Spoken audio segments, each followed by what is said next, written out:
It's important to know about the history of Catholic education, and the reality is we do stand on the shoulders of those religious who came before us. I mean, I think of legacy as a gift, something that's passed on to future generations, and there would be no Catholic education in Ontario, I don't think, unless it had been for the religious orders. There's always, when you're a minority group, that threat of assimilation, and our people have fought hard to continue to exist and to thrive. We're proud of who we are, and we think it's important to educate our children in French, in their own culture, in their own faith. At a time when the system was facing near crisis, with a lack of teachers, a lack of resources in the 1850s, it was the infusion of the intelligence, the bodies, the servants that were provided by the religious orders that essentially saved the system in the middle of the 19th century. I had good students. They were great kids, and we all, we knew that we didn't have a lot of what other schools might have had, but we got the work done by working. I even had time to go out and play ball with them at recess. We worked together. I think that's the big thing. We worked together. The hope is that there are going to be sufficient numbers of Catholic educators who own their vocation, who approach it with such great joy and hope that they will sustain this great project, the gift that the Catholic school is to the province of Ontario. That's the hope.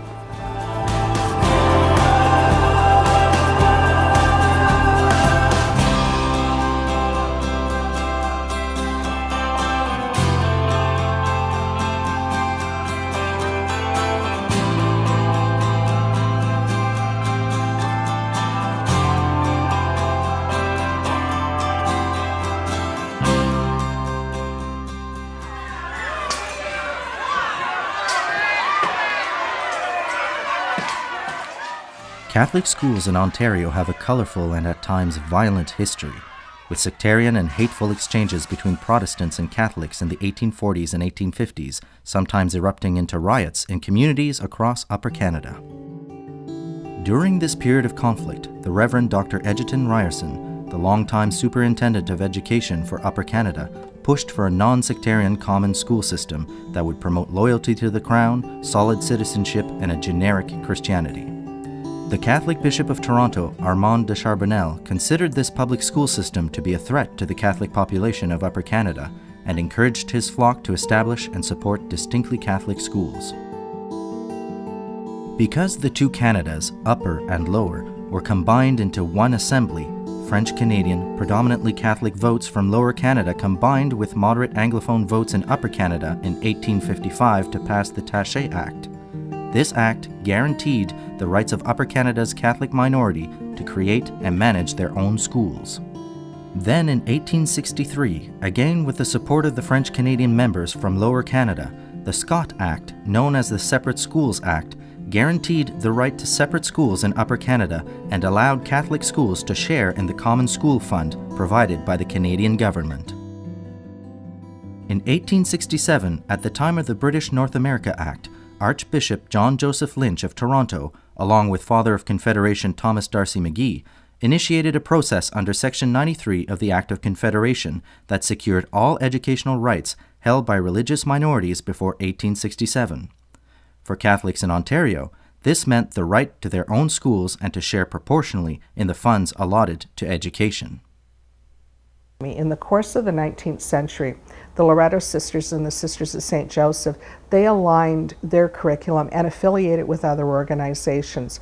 The big significance here is that, first of all, young Catholic people could be teachers, and then from there they could be admitted to universities. And for both the men and the women, that gives them the gateway into the professions. I think music, the teaching of music, is one of the great unwritten stories of the history of religious in Ontario. It was revenue generating for the houses. It was also a means of integrating the religious congregations into the community. The various recitals that the sisters gave were open to to the entire community, and it was from the entire community, regardless of religious denomination, that their pupils were drawn. This was the beginning, and for decades the separate school system of Ontario evolved through perilous and stormy periods. With the generous labor of over 75 teaching religious orders of women and men, both English and French, modestly paid lay teachers, and financial support from Catholics across the province.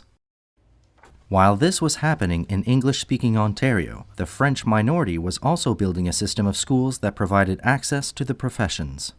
When the religious orders first came to Ontario, they were French-speaking orders, and the first things that they did were open schools and hospitals, and they served the population in French. The Sisters of Charity of Ottawa opened in the early 20th century a teachers' college, a French language teachers' college at the University of Ottawa, and they trained generations of young teachers for our school systems. And as time went on, and as we had these struggles with being able to educate our own people in our own language, these religious communities and congregations and orders fought hard. They created organizations, they openly circumvented government laws prohibiting the teaching in French. They opened newspapers and all kinds of different cultural outlets for us to be able to live our lives in our own language, along with our faith, our Catholic faith, that is so inherent to so many Franco-Ontarians. In 1984, the Government of Ontario granted full support to the Catholic education system by extending funding for grades 11, 12, and 13. Now, in the early part of the 21st century, the Catholic school system of Ontario serves over 650,000 students in English, with 45,000 teachers, and 85,000 students in French, with 7,300 teachers. This film will explore the legacy of over 75 religious orders of women and men to Catholic education in Ontario, so that lay teachers entering the profession may know and appreciate upon whose shoulders we stand.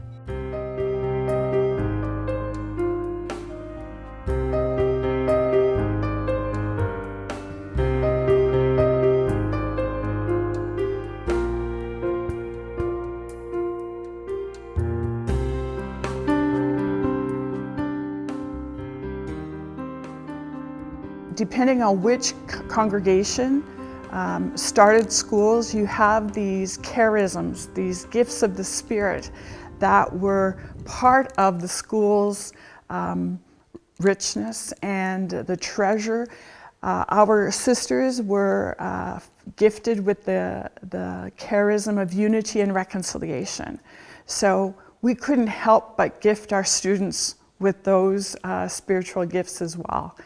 Other sisters would have different spiritual gifts. So, you know, if you look throughout the province, there were lots of congregations, male and female, who would have offered those spiritual gifts to their students as part of the legacy of who they were and how they wanted to assist young people to grow in faith. I think one of the first and most obvious pieces of the legacy left by religious orders is the infrastructure. Because what these religious orders do is they set up not just one school in a community, they'll set up a network of schools that are continually fed by the mother houses, by the provincial houses, with teachers, with curriculum, and with a kind of energy that would have been unanticipated at the time and certainly underestimated now. So when you consider that these religious orders created whole networks of schools which have now essentially transferred to, for the most part, lay secular school boards, we have a network that wouldn't have existed without them. I think the second big thing that they offer is they inspired their students. And so the lay people who eventually take over these schools, particularly in the mid-20th century, oftentimes have been influenced by the various charisms of these religious orders. So, for example, if it's the Grey Sisters of the Immaculate Conception who are focused in Pembroke, but who had schools throughout the Ottawa Valley and the Archdiocese of Toronto. Their special charism of Margaret Youville, for example, of Hands to the Needy, inspired students to sort of take up that charism as lay teachers within the system. And so it's not surprising then that you scratch one of these lay teachers, and they're organizing social justice junkets to the Dominican Republic to work with the Sisters' mission in Consuelo to this day. And again, even though the Sisters may not be teaching, the legacy of Margaret Youville that was embedded in their charism is transferred to the lay teachers that have taken over many of their schools. So there's a physical legacy, but there's also a spiritual legacy that's passed on. When I joined the Basilians, we had schools, 3 in Toronto, 1 in Sudbury, 1 in Sault Ste. Marie, 1 in Windsor. We had across Canada in different cities. And we were financing them with tuitions. So it was really wonderful when the government finally said, we can help.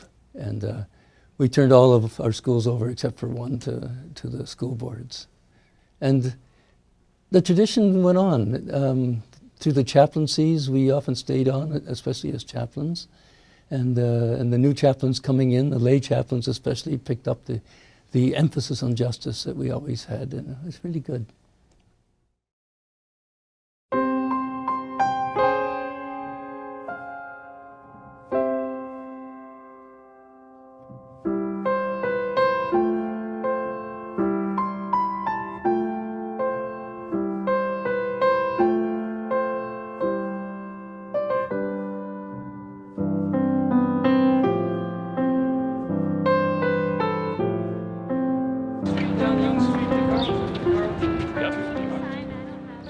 Father Holmes, a Basilian priest who taught high school for 30 years, embodies that sense of social justice, as he, at age 87, encourages high school students to become aware of global issues of justice like climate change.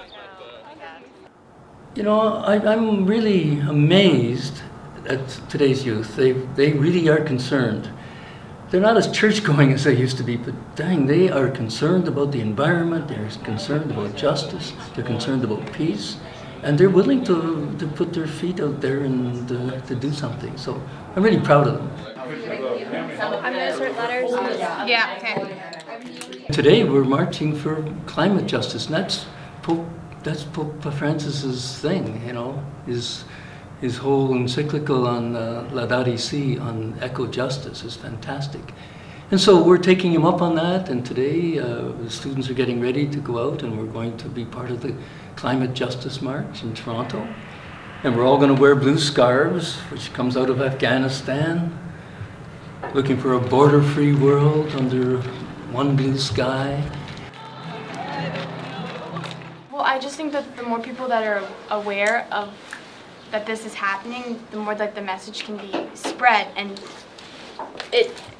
I think awareness is another step to like making a difference. So the more people that are aware of it and seeing that it's not just adults who can go and participate in these things, it's kids and high school students and elementary school students who can all participate. Because we want, like, for our kids and when we're older, and for ourselves, we want the world to be the way, like, healthy and good and livable. Yeah, exactly.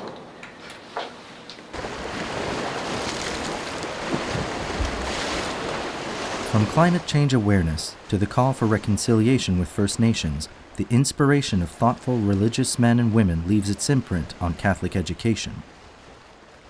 On the shores of Lake Nipissing, we meet Sister Priscilla Solomon, an Ojibwe woman and a sister of St. Joseph who reflects on residential schools and reconciliation.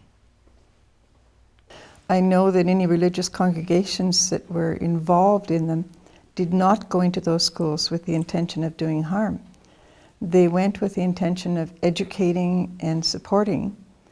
Part of the challenge was they're part of their own culture, just as we are part of the culture today. So the mentality at that time was Indigenous people have to be like us. They're not going to make it if they don't do things the way we do them, if they don't see life as we see it. So they bought that Robert Schreider calls it a lie, because it's a story that is inaccurate, but it fit for them as a society, and they thought that it was what would fit for Indigenous people. Here in Geraldton, 3 hours northeast of Lake Superior, these students, mostly from Toronto Catholic high schools, are participating in a smudging or purification ceremony as part of a school trip called the Superior North Study and Leadership Program. It is designed to respond to the Truth and Reconciliation Commission's call for action. Greg Rogers has been involved in Catholic education as a teacher and administrator for over 40 years and is co-founder of Adventure Learning Experiences, the organizers of this trip. Thinking about the religious orders and the impact they've had on me really, I think, led to this Superior North program.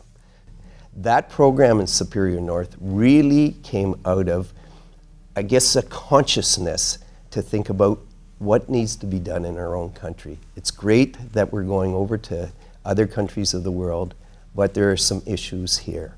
Superior North is the furthest Catholic board in Ontario. 86% of their students are Indigenous. The purpose of the program really is to build relationships between the students in the South and the students in the North. They will do some wonderful things in terms of student leadership, in terms of their culture. We'll be doing some hoop dancing. They'll be taking us on medicinal walks through the woods. We'll have a hike through the Palisades, a beautiful part of Ontario, and many other cultural activities. In return, our students will build relationships through leadership programs such as the Catholic Graduate Expectations and also the 7 Habits of Highly Effective Teens. So as we learn more about the issues of the North and so on, we just felt compelled to say, what can we do in our own country to build those relationships? It's really important for them, young teachers, to recognize that if you're of settler or immigrant origins, you come from a culture that has benefited by colonization and the oppression of colonization, and your benefits come simultaneously with the harm that was done to Indigenous peoples. And you're not to blame for it, but you have a responsibility to correct it. So you need to educate yourselves. You need to learn a history that you never learned in school, that your parents never learned. You need to be open to that history, to face its truth, and to say, what do we need to do now to make things different, to make things right? I didn't think that it'd be as modern, to be honest, because of what I've heard, like from media, from the textbooks and from classroom. We have this idea of what it is back in Toronto and in our classrooms, but we don't actually know who they are, and so it's nice to know them. I think it's important that our Indigenous students are able to celebrate their culture and celebrate the traditions that they have been learning. We're revitalizing a culture, we're revitalizing a language, and so being given the gift is to share that with non-Indigenous students and non-Indigenous adults is so important in order for us to move on and really come to that reconciliation. And it's just all about bringing awareness and sensitivity, and I think it's important for Canada's history and for our future.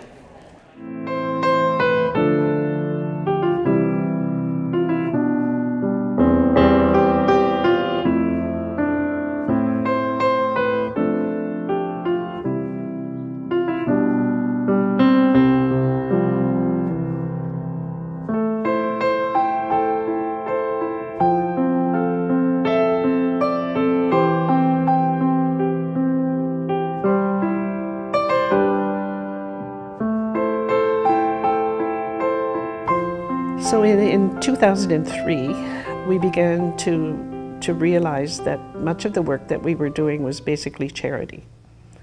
And instead of visiting somebody in the hospital and paying attention to them there, we needed to ask ourselves, why are they in the hospital to begin with?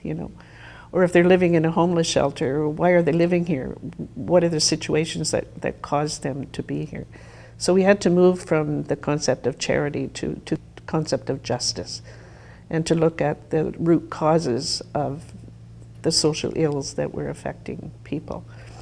And so one way to do that was to be part of the UN, we felt.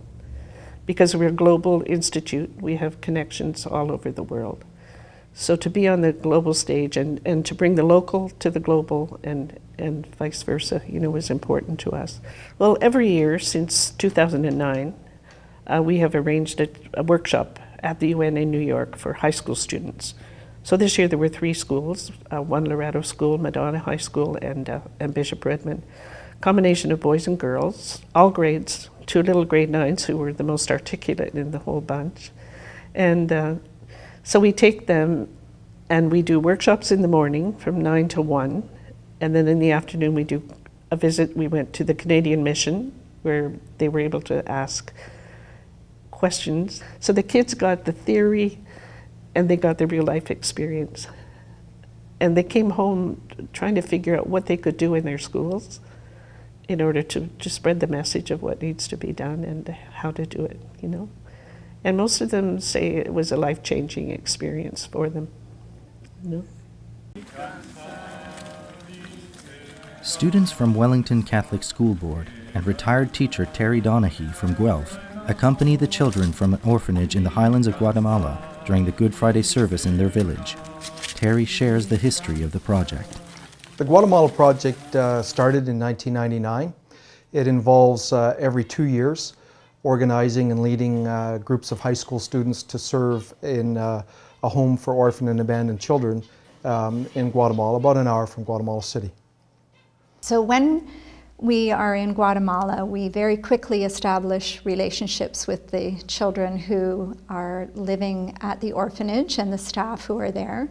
The staff have very specific projects that they assign to us. And so we are engaged in things such as gardening, helping in the kitchen, helping students with their studies. We have been responsible for painting and constructing a new indoor recreation center for the children. So it's a very moving experience, transformative experience for our young people who come with us. And in many ways, they often speak about coming back and having been transformed themselves. That transformation can sometimes result in what might best be described as a living legacy. After a school trip to India, Isabel Ningley was inspired to co-found a foundation. Isabel explains. So in 2011, I had the opportunity to travel with the Loretto sisters to Calcutta and Darjeeling in India, specifically in Loretto Panigata, where I was able to teach and work with the students one-on-one. Many of them have gone through such hardships. Their parents work in the tea leaf plantation, are brick builders or stone breakers. But it's really inspiring to see the students come to class, feeling energized and ready to learn, always have a smile on their face. So when myself and my co-founder Miranda Dela Cruz came back from our trip, we really wanted to help out in any way that we could. So we decided to co-found our own not-for-profit organization called One Focus, which every year we focus on a different cause ranging between international and local causes. So for our first year, we decided to take our experiences in India and really bring them into the classroom in the Toronto Catholic District School Board and share with the different students our experience that we had in India. And through fundraisers, workshops, and keynotes, we were able to raise almost $10,000 for Loretto Panigata.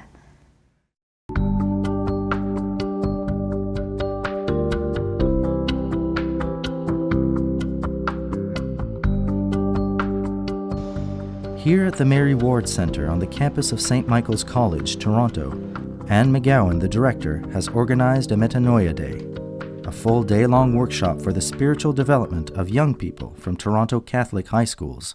Metanoia seeks to change one's heart and change one's mind. Metanoia provides a chance for young people to really connect with others and understand a little bit more fully about the world we live in and about the injustices that are operative so that they can actually do something about it and make a change in the world and create a more just world. What you're looking at is young people interacting with religious and asking them questions about their lives and about their ministry. Young people are really trying to understand more fully what is it that all these amazing religious have done before them and how are they continuing to live out their own vocation and live out the call to create a more just world. One thing that's so interesting at this time in history is that young people do not have religious in their schools. They're not exposed to the work and the charism of religious congregations. And our aim was to really bridge that gap a little bit and to get young people to understand more fully the work of religious, particularly in Catholic education, but now in their work in the world at large. I find that it's really important to know how that they are present in our society and how they help us and how they founded many of the schools and institutions that we have. Here at École Secondaire Paul Desmarais in Stittsville, a suburb of Ottawa, Sister Mona Murish is the chaplain or pastoral animator. Sister Mona explains her role. I'd say about maybe 50% of my job is really individual. Meeting the students, talking with them, getting to know them. A lot of listening involved, listening to what the students live and helping them find a better way, sometimes I'd say a Christian way, to live the challenges they're faced every day. So that's maybe half of my job. The other half is really helping them find ways to live their faith on a day-to-day basis. They do have religious class, but there's a difference. In religious class, they're going to learn all about the Bible. You know, it's very up here. But then my job is to help this knowledge that's up here go down to their hearts. How is it going to have an impact in their lives? So I tend to do it a lot with games. Our students are young, 12 to 15, 16. So it's a lot to do with games and trying to have fun with it too, because the challenges, they tend to just close up and be like, oh no, it's all about religion, that's no fun, that's boring. So that's a big challenge. How are we going to help them realize that it can have an impact on their life, but a positive impact, and that it's not just boring stuff that doesn't relate to them? So I guess, yeah.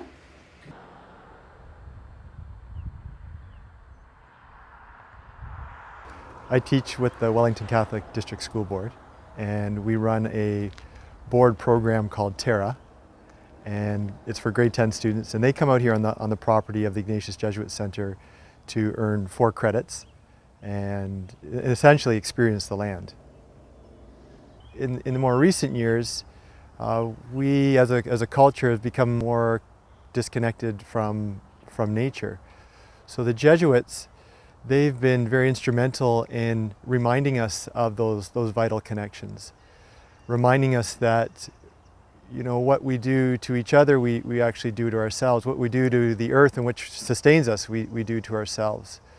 So that's an incredible lesson for students to be hearing, because that disconnect is growing further today.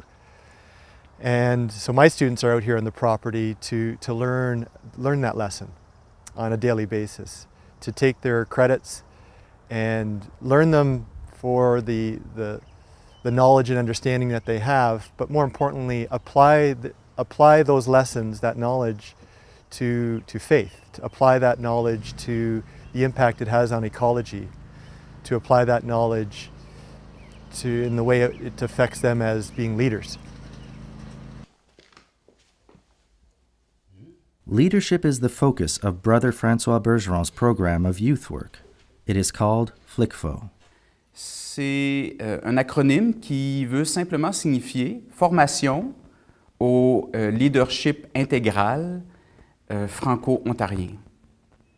Je dirais que la FLICFO, c'est un élan de leadership qu'on veut transmettre aux jeunes pour que les jeunes de demain se sentent des catholiques, partie prenante de la société, et se sentent pleins d'audace et d'assurance pour être capables à leur tour demain de transmettre ces mêmes valeurs à leurs enfants. Au niveau de la FLICFO, bien entendu, avec les élèves qu'on reçoit, on fait des ateliers de formation qui sont théoriques, mais aussi des ateliers de formation qui sont des mises en application. Et notre objectif, c'est que la FLICFO devienne un programme de formation leadership que les jeunes mettent directement en application, soit dans leur milieu scolaire ou soit dans la vie après.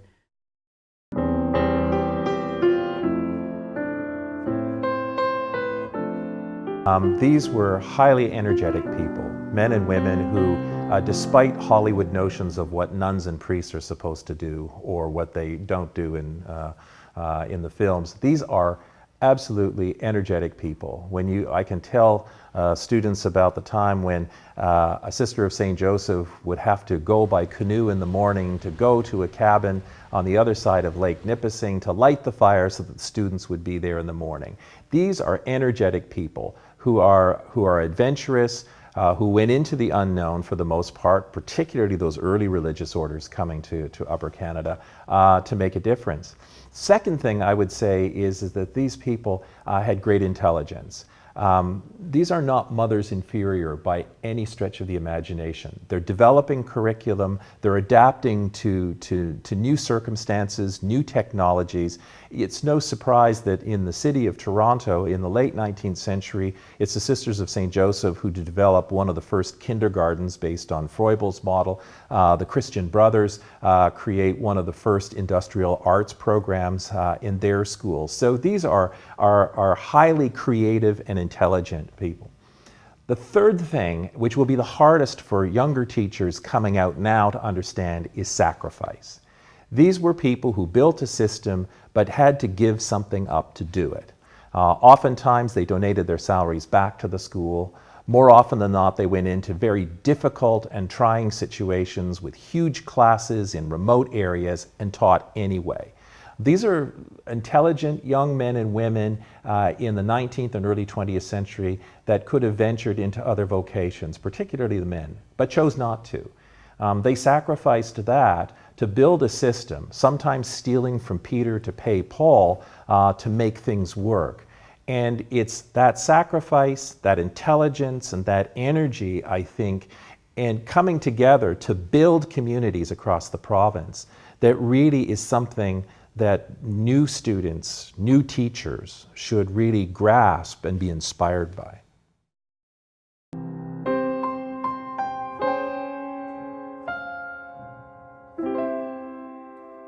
There's a changing face of Canadian Catholicism. It's not the way it was when I was a student, when I was a first-year teacher, even when I retired from teaching back in the year 2000. It's a very hard culture.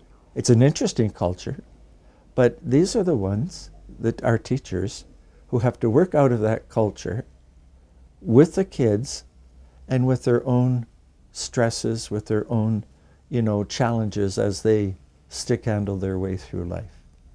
So to come back to the point, particularly, it's to alert them, to awaken within them, to encourage them to own their own baptism and their role as evangelizers in the church of now, the church of today. It takes time to grow in a certain sense of self-awareness and how God's at work in that and how we resist sometimes and there's other things going on.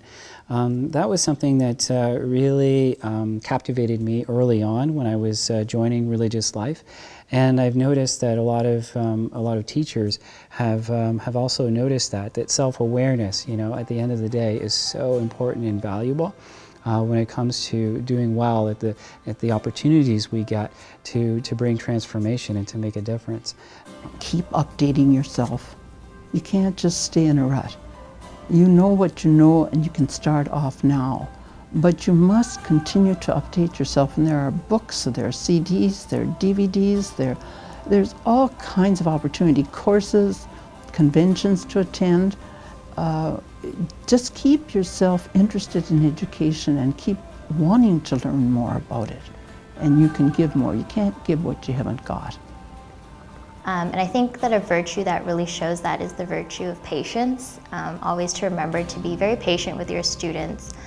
There'll be times where you might be sort of frustrated, but always make sure to take a step back, look at the big picture, and really focus in on, what brought you to the classroom and how's the best way to inspire your students.